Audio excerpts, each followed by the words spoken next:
The one and only NASCAR Cup Series off weekend of the 2025 season is now officially in the books, and now all the attention turns to the Talladega Superspeedway, which is going to be a very exciting race, but also a very expensive race for the team owners. And we're just going to see a lot of chaos unfold this Sunday, which I wish it was right now because I love Talladega. But yeah, it's right around the corner, and today I'm here to fill the bug, if you will, if you got one for NASCAR, by giving my predictions for the race. It's going to be a little bit different on what you may see a typical race weekend. Yes, the Hendrick cars and the Gibbs cars and even the RFK cars and 2311 racing cars, they're going to be competitive, but do not be surprised to see someone outside of them be in contention for the win. That's all I got to say.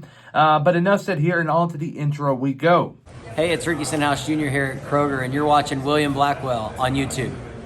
In my own opinion, I'm sure a lot of people will agree with me here to an extent. In order to be good at Superspeedway racing, you've got to be very selfless, if you will, when it comes to working with other people, because you're going to have your opportunity to be up front leading the pack. It's just all about timing. You may lead early on and may not even see the lead after that, but you got to be selfless throughout the race in order to get the best result for the team, because quite frankly, anything can happen at the Talladega Superspeedway and also Daytona and Atlanta to an extent. But I believe Atlanta is a little bit more in your control over Daytona and Talladega. That's just my opinion from watching the races since 2023 when the new Atlanta, or 2022 when the new Atlanta came to play.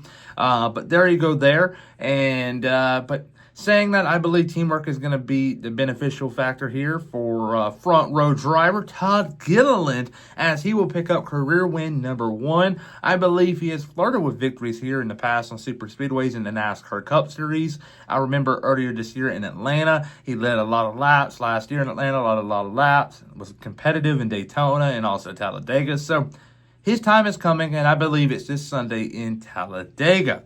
Second place, his teammate Zane Smith in the 38 car. Zane Smith has been flying under the radar this 2025 season for front row. He is actually the highest driver in the points.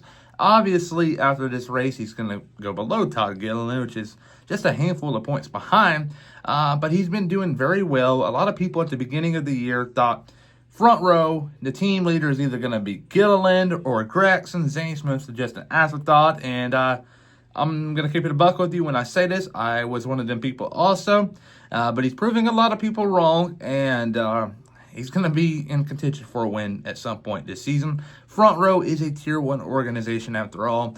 The drivers are young and they just have to get experience. And as the season goes on, they'll get better.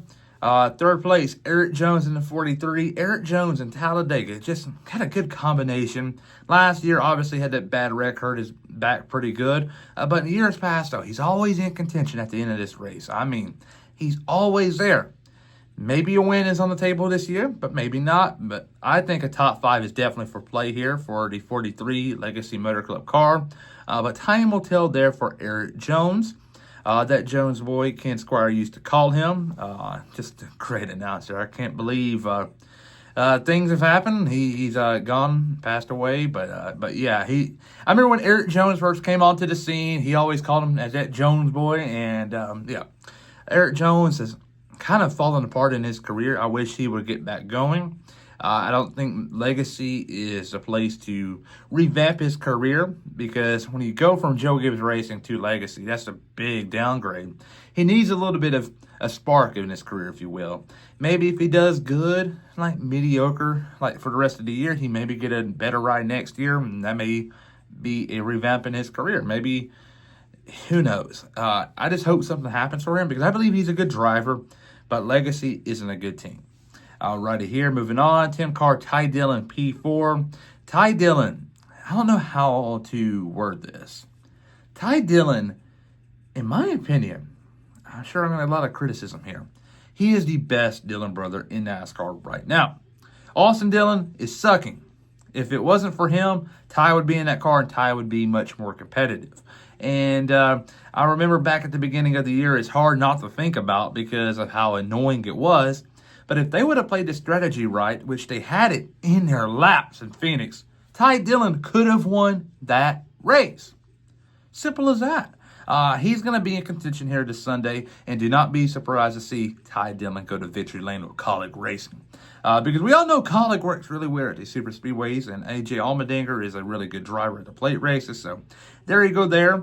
And then 5th place, Cole Custer in the 41. I believe the Haas factory team is slowly adapting with this next gen car. Obviously, it's the old Stewart Haas racing team, but you still got a lot of new faces and new places, and they're getting used to it. And I would expect around the Mexico race, and after that, maybe I would say the latest it would go is Chicago, where I believe after that they got to start clicking. And if they don't, I would genuinely be worried for the team and Cole Custer. But I believe they got a little bit of time to grow, and they're heading in the right direction. So no issue at all. And the guest pick of the week was Mr. Brian T. Hill. He got Ryan Blaney in the 12 car. He sent that back to me a couple of weeks ago because I wasn't going to do a Bristol race just because of a busy week. And we moved it to Talladega, and he's got Ryan Blaney. Ryan Blaney has won here in the past on multiple occasions, and I believe he's going to probably be one of the favorites to win this race. So we'll see what happens there.